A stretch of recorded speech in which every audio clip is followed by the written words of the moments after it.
ربنا ظلمنا أنفسنا وإن لم تغفر لنا وترحمنا لنكونن من الخاسرين رب العالمين মালিক তাকায়া দেখো তোমার আসমানের নিচে জমিনের উপরে এই রাতের গভীরে গো মালিক ও মালিক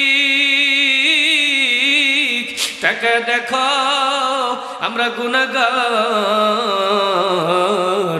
একত্র হইয়া আমাদের গুনার বোঝা মাথায় লইয়া গো মালিক তোমার শাহী দরবারে গুনাহগার হাতগুলো তুলে ধরেছি আল্লাহ রাব্বুল আলামিন জীবনে যত গুনাহ করেছি সব গুনাহ মাফ করে দাও ও আল্লাহ গো তাকে দেখো এই পূর্ব বাখাই পশ্চিম পাড়া জামে মসজিদের প্রাঙ্গণে কত শত যুবক ভাইরা ও মালিক আজকে তোমার শাহী দরবারে হাত তুলে ধরেছে আল্লাহ গো মুরব্বি বাবারা হাত তুলে ধরেছে ও মালিক আমাদের প্রত্যেকের তামাম জীবনের গুনাহ মাফ করে দাও আল্লাহ যেদিকে তাকাই অফুরন্ত গুনাহ সীমা নাই শেষ নাই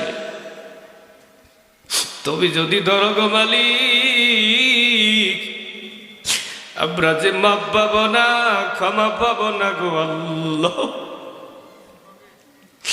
মালিক আমাদের তামাম জীবনের গুনাহ মাফ করে দাও আমাদের তুমি মুমিন মুসলমান বানায়া দাও ক্ষমা যদি नहीं করবা মাওলা বান্দারে বলো মাওলা বান্দা যাবে কার ধারে কত গুনাহ করছি মাওলা জীবনে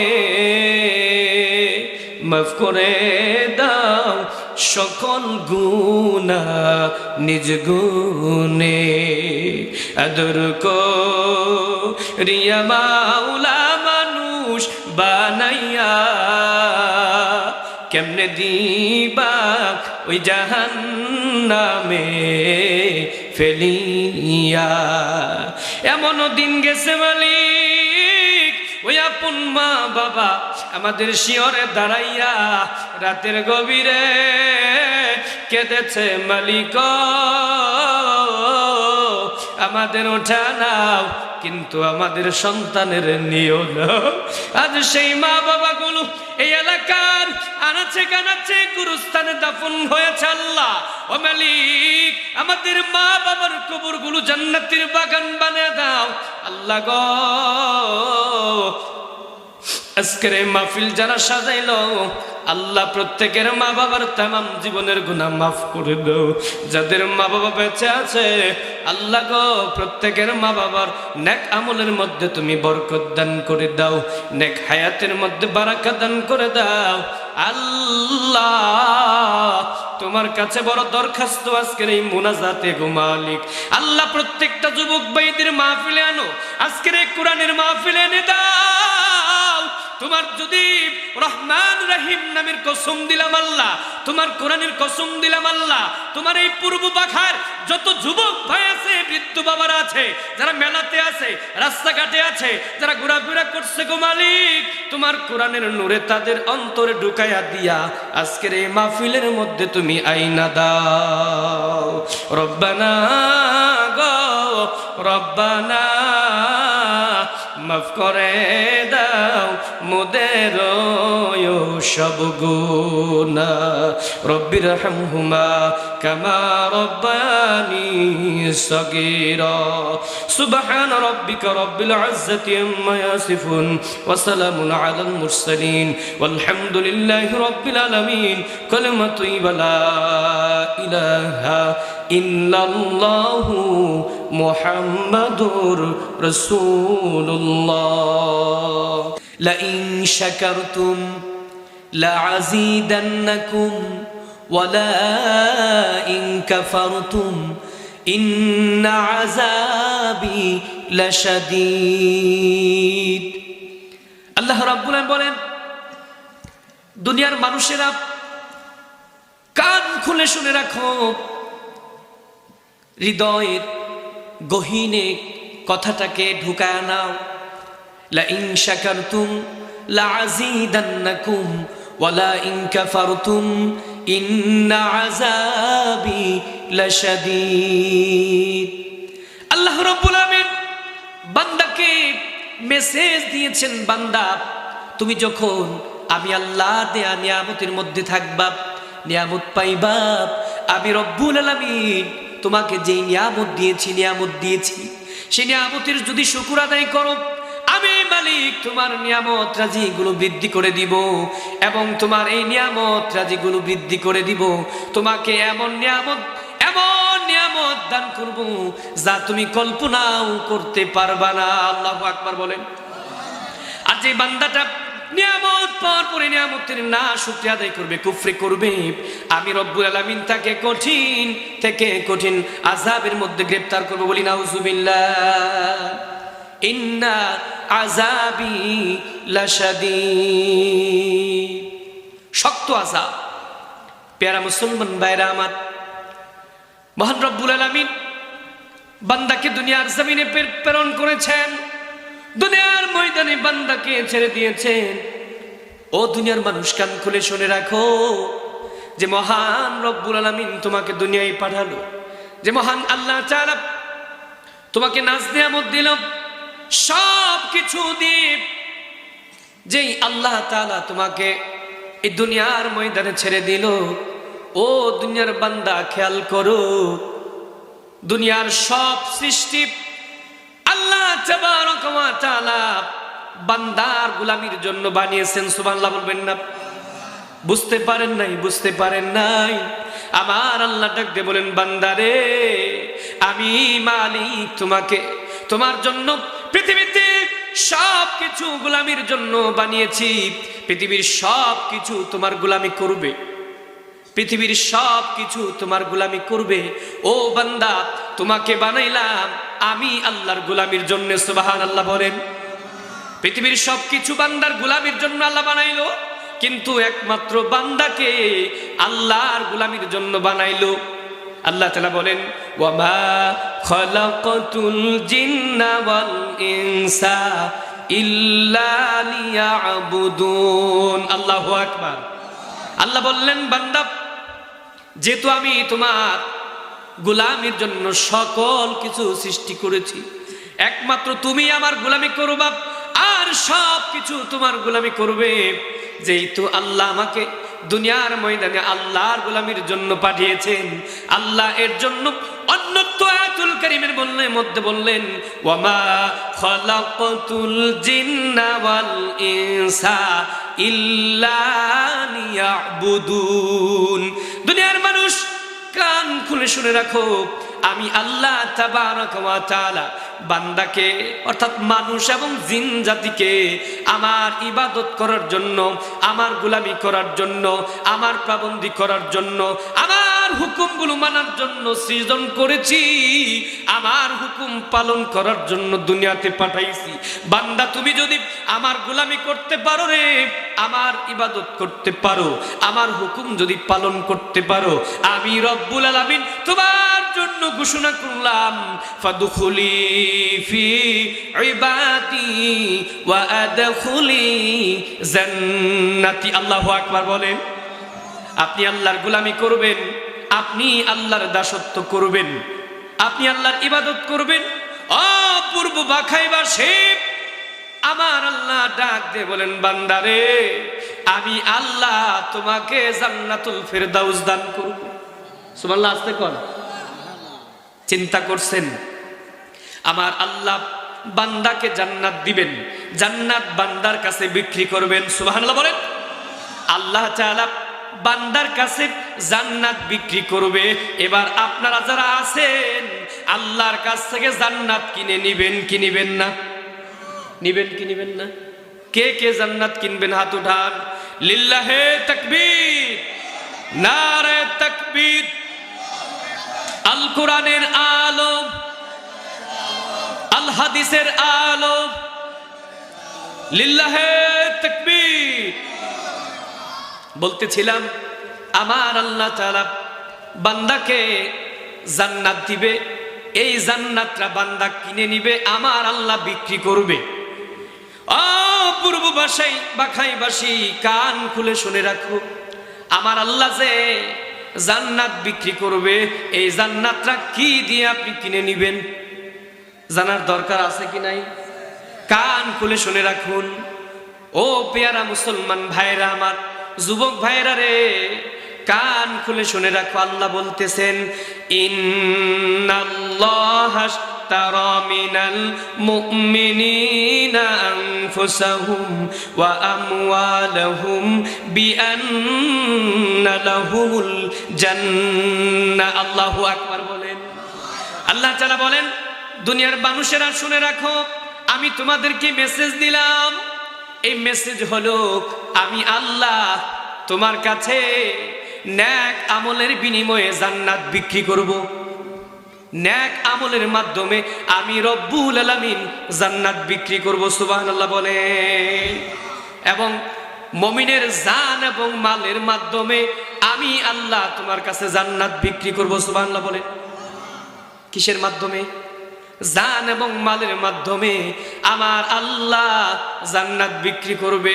ও বাবারা ভাইরা আমার, আজকে আপনি কোরআনের মাহফিলে এসেছেন, কোরআনের কথাগুলো শ্রবণ করতেছেন, কান খুলে শুনে রাখেন, দিলের কান লাগায় শুনেন, আমার আল্লাহ মুমিনের জান এবং মালের মাধ্যমে জান্নাত বিক্রি করবে।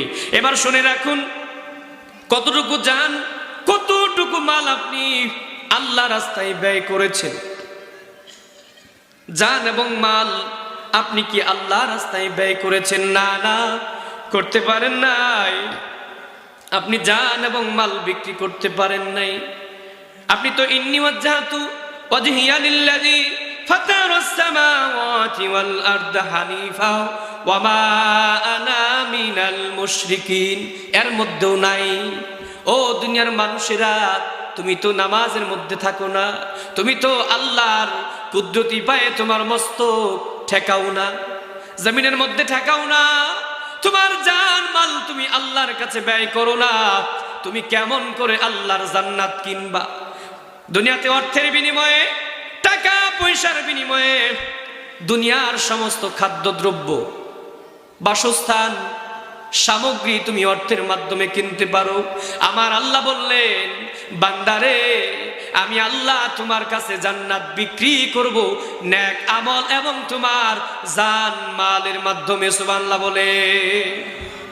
পেয়ারা মুসলমান, বান্দা যদি বলে আমি তো একমুখী হয়ে তার দিকেই আমার মুখ ফিরালাম, যিনি আসমান জমিনটাকে সৃজন করেছে, এবং আমি কখনো মুশরিকদের মধ্যে শামিল হব না, মুশরিকরা যাহা করে আমি তাহা করব না, মুশরিকরা মূর্তি পূজা করে, মুশরিকরা কোরআন অবমাননা করে, আমি রব্বুল আলামিনের কুদরতি পায়ে সাজদা অবনত করব, আমার মাথাটা জমিনের মধ্যে ঠেকা দিব। যদি এই শপথ গ্রহণ করতে পারেন, আমার আল্লাহ আপনার জন্য জান্নাত ওয়াজিব করে দিবে। আল্লাহু আকবার। ও দুনিয়ার মানুষেরা আমার, আমার আল্লাহ রব্বুল আলামিন বান্দার জন্য মেসেজ দিচ্ছেন, কুল ইন্না সলাতি ওয়া নুসুকি ওয়া মাহইয়ায়া ওয়া মামাতি লিল্লাহি রাব্বিল আলামিন। আল্লাহু আকবার বলেন। আল্লাহ বলেন, হে রাসূল বলুন, নিশ্চয় আমার নামাজ, আমার সব ইবাদত, আমার হায়াত, আমার মউত, সব কিছু আমার রব্বুল আলামিনের জন্য কুরবান করে দিলাম। এই শপথ যদি কোন মানুষ দুনিয়ার জমিনে নিতে পারে রে, আমার আল্লাহ তার জন্য জাহান্নামের আগুন হারাম করে দিবে, হারাম করে দিবে। জোরে জোরে বলেন সুবহানাল্লাহ। খুশি না বেজার? খুশি না বেজার? আজকের এই কোরআনের মাহফিলে বসে আপনার লাভ না লুসকান? লাভ না লুসকান? আজকের এই কোরআনের মাহফিলে বসে আপনার লাভ হয়েছে, লাভ হয়েছে। কারণ এখানে কোরআনের কথাগুলো বলা হচ্ছে, আর এই কোরআনের কথাগুলো আপনার দিলের কান লাগায়া শুনছে। ও দুনিয়ার মানুষ, কান খুলে শুনে রাখো। ওয়াইদা কুরআন কুরআনু ফাসতামিউ লাহু ওয়া আনসিতু লাআল্লাকুম তুরহামুন। আল্লাহু আকবার বলেন। আমার আল্লাহ বললেন, বান্দা তুমি যখন দিলের কান লাগায়া, মনের কান লাগাইয়া তুমি যখন আমার কোরআন শুনতে থাকবা, শুনতে থাকবা, শুনতে থাকবা, আমি আল্লাহ কথা দিলাম আমার সে আকাশ থেকে বৃষ্টির মতো তোমার উপরে রহমত বরকত গুলো বর্ষণ করতে থাকবো। আল্লাহু আকবার। ও দুনিয়ার মানুষ, কান খুলে শুনে রাখো, রাস্তায় যারা ঘোরাফেরা করছে এরা হচ্ছে কপাল পুরব, এরা হচ্ছে বুকার দল, বুকার স্বর্গে বসবাস করছে। দুনিয়ার ময়দানে কোরআনের আইন না মাইনা, কোরআনের আইন না মাইনা, কোরআনের শাসন না মাইনা জান্নাতে যেতে চাই, কুসমিন কালেও জান্নাতের গন্ধ পাবে না। ঠিক কিনা? সম্ভব না, সম্ভব না। বুকার স্বর্গে বসবাস করা আর এখন রাস্তাঘাটে চলাফেরা করা সমান। ঠিক কিনা? কথা কয়? হ্যাঁ, মরতেই হবে যখন, মরতেই হবে যখন, ইমানি মরণ দিও আমাকে। মরতেই হবে যখন, শহীদি মরণ দিও আমাকে। ঠিক কিনা? যেহেতু মরতে হবে, এই দুনিয়ার সমস্ত সামানগুলো, সমস্ত সম্পদগুলো বাজেয়াপ্ত হয়ে যাবে, ঘর দুয়ার গুলো পড়ে থাকবে। থাকবে কি থাকবে না? কবরে নিতে পারবেন? কবরে যেহেতু নিতে পারবেন না, সব কিছু রেখে শূন্য হাতে আপনাকে কবরের জিন্দাগিতে যেতে হবে কি হবে না? আমি যাব কি যাব না? যেহেতু কবরে যেতেই হবে, মরতে যদি হয় ইমানের হালে মরতে হবে, ইমান নিয়ে মরতে হবে, যেন শাহাদাতের পিয়ালা পান করতে পারি। ঠিক কিনা? ইমানের পথে অবিচল থেকে আমার মরণ যেন হয়। ঠিক কি ঠিক না? ইমানের পথে অবিচল থেকে আমার মরণ যেন হয়। তোমারই সাথে মিনতি আমার মহামহিম দয়াময়, ইমানের পথে অবিচল থেকে আমার মরণ যেন হয়। ঠিক কিনা? ইমানের পথে মরতে চান কি চান না? চান কি চান না? যদি ইমানের রঙে রঞ্জিত হতে চান, কোরআনের আইনগুলো আপনাকে আপনার জীবনে বাস্তবায়ন করতে হবে। ঠিক কিনা? পেয়ারা মুসলমান ভাইরা আমার, দুনিয়ার সকল ক্ষমতা, সকল বাহাদুরি, সকল তাকাব্বুরি একদিন নস্যাৎ হয়ে যাবে। ঠিক কিনা? ঠিক কিনা? এক সময় যারা ক্ষমতায় ছিল, পাওয়ারফুল ছিল, যাদের হুকুমে আম গাছের পাতারে জাম গাছের পাতা বলতে হতো। ঠিক কিনা? বুঝেন নাই? হ্যাঁ, একদল ছিল। ঠিক কিনা? আজকে বাকছে। রাগ করতেছেন? রাগ করতেছেন? কত কোরআনের মাহফিল বানচাল করে দিয়েছে, বন্ধ করে দিয়েছে। সেই মানুষগুলো আজ বাংলার জমিনে জায়গা পায় না। কথা কয় না? পেয়ারা মুসলমান ভাইরা আমার, অতএব কোরআনের পক্ষে আপনাকে থাকতে হবে কি হবে না? হবে কি হবে না? আপনাকে বলতে চাই, কোরআনের শাসন আপনাকে বাস্তবায়ন করতে হবে, কোরআনের পক্ষে থাকতে হবে কিনা? হবে কিনা? এর জন্যই আপনার নামাজ, আপনার জীবন, আপনার মরণ সব কিছু আল্লাহর কাছে উৎসর্গ করতে হবে। ঠিক কিনা? বন্ধুরা আমার, গভীর মনোযোগ দিয়ে শুনেন। আল্লাহ রাব্বুল আলামিন যেহেতু আপনার জান মালের মাধ্যমে জান্নাত বিক্রি করবে, আপনার জানমালের মাধ্যমে জান্নাত কিনে নিবেন।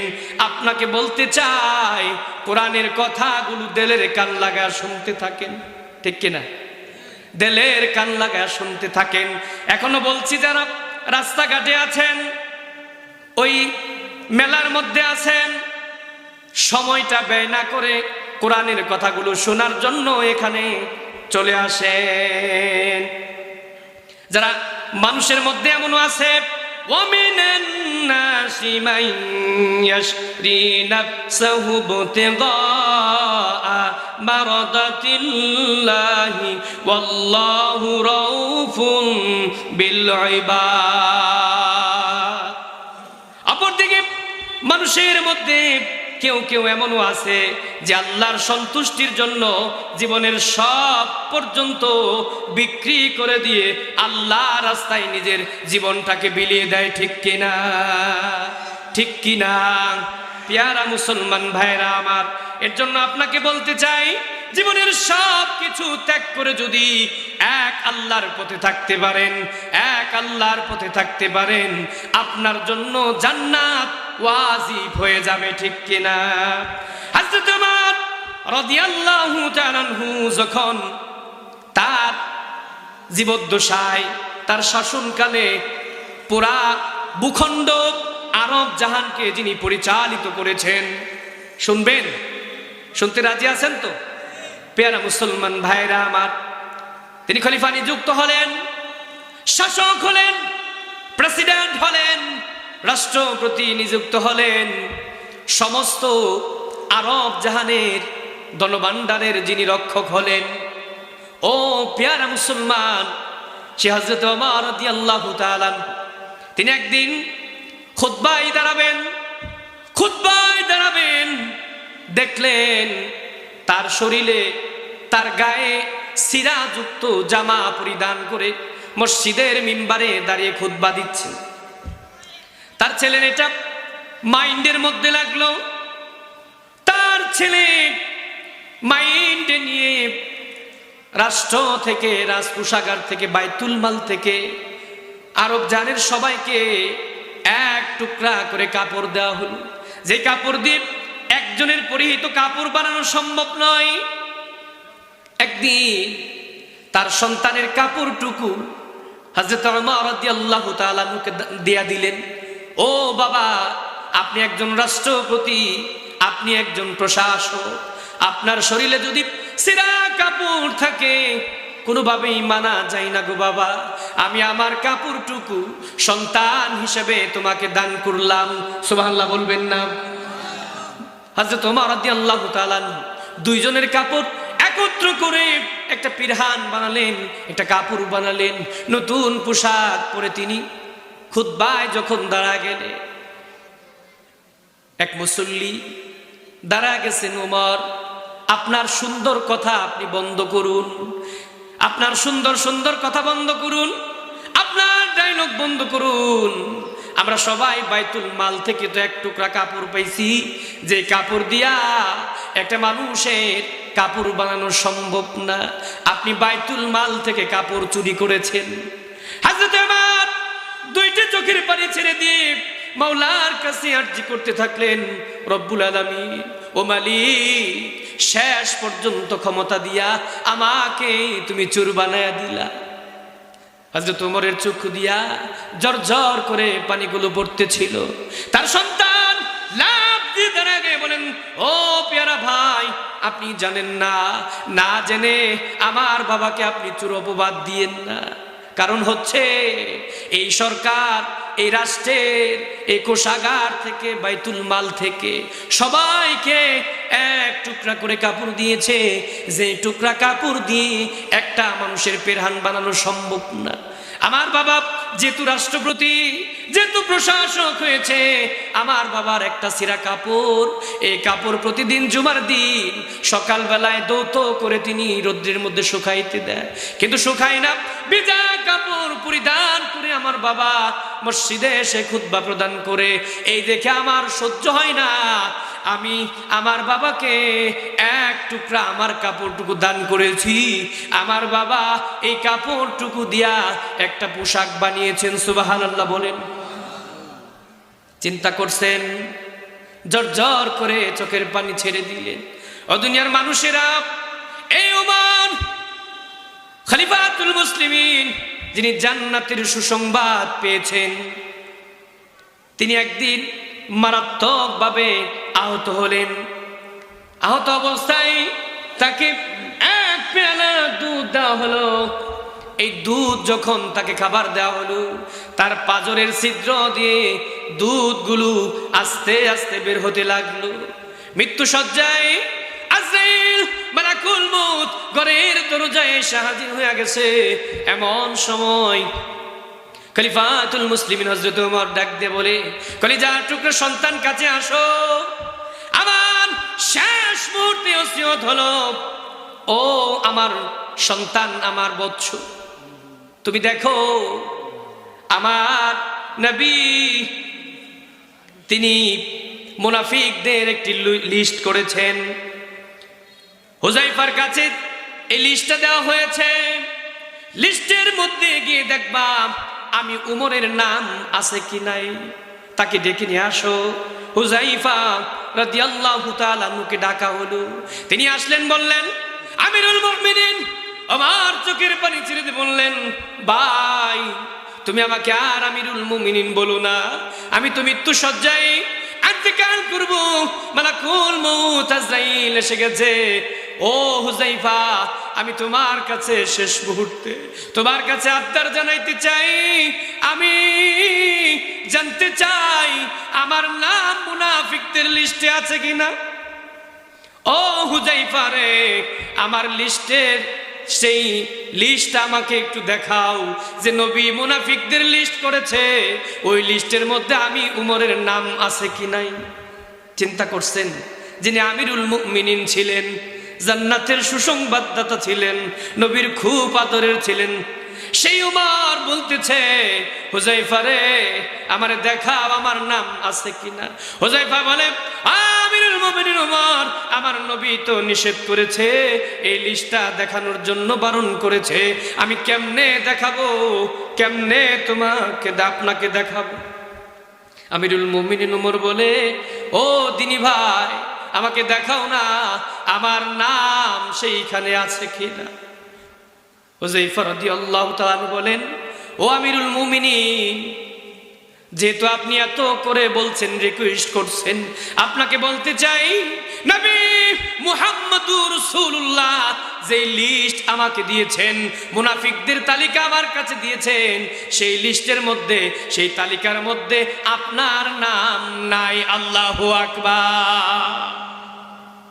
এরপরেও আমিরুল মুমিনিন হযরত ওমর রাদিয়াল্লাহু তাআলা আনহু চোখের পানি ছেড়ে ছেড়ে বলেন, কলিজার টুকরা সন্তান, আমার বড় ইচ্ছা হয়, আমার বড় আকাঙ্ক্ষা হয়, দয়ার নবী, মায়ার নবী মুহাম্মদুর রাসূলুল্লাহর পাশে ঘুমাইতে।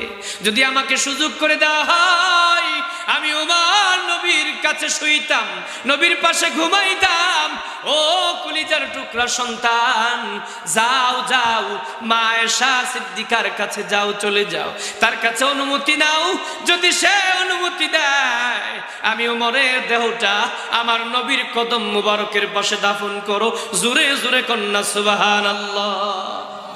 এত বড় শাসক ছিলেন, প্রেসিডেন্ট ছিলেন।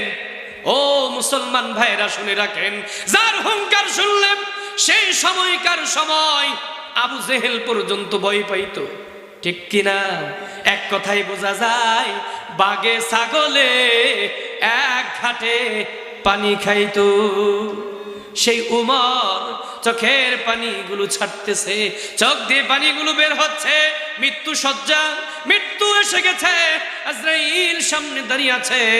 এমন সময় তার কলিজার টুকরা সন্তান মা আয়েশা সিদ্দিকার কাছে গেছে।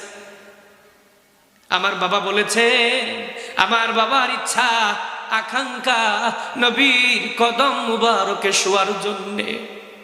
ও মা আয়েশা সিদ্দিকা, যদি আপনি অনুমতি দেন, যদি আপনি অনুমতি দেন আমার বাবাকে আমি নবীর কদম মুবারকে শোয়ানোর ব্যবস্থা। মা আয়েশা সিদ্দিকা বললেন, আমারও তো ইচ্ছা ছিল মুহাম্মদুর রাসূলুল্লাহর কদম মুবারকে যাওয়ার জন্য, নবীর কদম মুবারকে শোয়ার জন্য। যেহেতু ওমর ইচ্ছা পোষণ করেছে, আমি আয়েশা সিদ্দিকা অনুমতি দিলাম ওমরকে নবীর কদম মুবারকে দাফন করা হোক। সুবহানাল্লাহ বলেন। প্যারা মুসলমান ভাইরা আমার, ওমর রাদিয়াল্লাহু তাআলা নুফাত গ্রহণ করলেন। আজরাইল তার জান নিয়ে নিল, মৃত্যুবরণ করলেন, দেহটা পড়ে আছে। মৃত্যুর আগে কলিজার টুকরা সন্তানকে বলে গিয়েছেন, বাবা যেহেতু আমি এখন জীবদ্দশায় বেঁচে আছি, আমি শাসক, হয়তো এর জন্য লজ্জায় পড়ে মা আয়েশা সিদ্দিকা অনুমতি দিয়েছে নবীর কদম মুবারকে শোয়ার জন্য। আমার মৃত্যুর পরে আবার তার কাছে দেহটা নবীর কদম মুবারকের সামনে, দরজার সামনে নিয়ে রাখবা, আবার জিজ্ঞাসা করবা যে আমাকে নবীর কদম মুবারকে দাফন করা হবে কি হবে না। আবার যখন জানাজা শেষে মা আয়েশা সিদ্দিকার কাছে প্রশ্ন করা হলো, ও মা, আমার বাবাকে নবীর কদম মুবারকের কাছে দাফন করব কি করব না? মা আয়েশা সিদ্দিকা বললেন, ঠিক আছে, ওমরকে নবীর কদম মুবারকে দাফন করা হোক। ও পূর্ব বাখাইবাসী, দিলের কান লাগা শুনে যাও, হযরত ওমর নবীর কদম মুবারকে শুয়ে গেলেন, দাফন করা হলো।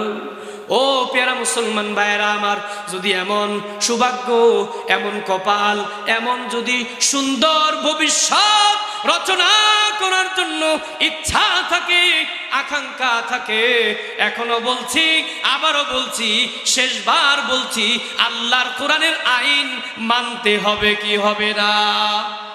হবে কি হবে না? কোরআনের আইন মানতে হবে, ঠিক কি না? মানতে চাই কি চাই না? আল্লাহ সুবহানাহু ওয়া তাআলা যেন আমাদেরকে কোরআনের আইন অনুযায়ী জীবনকে বাস্তবায়ন করার তৌফিক দান করেন। সকলে বলে আমিন। ওয়া মা আলাইনা ইল্লাল বালাগ। আসসালামু আলাইকুম।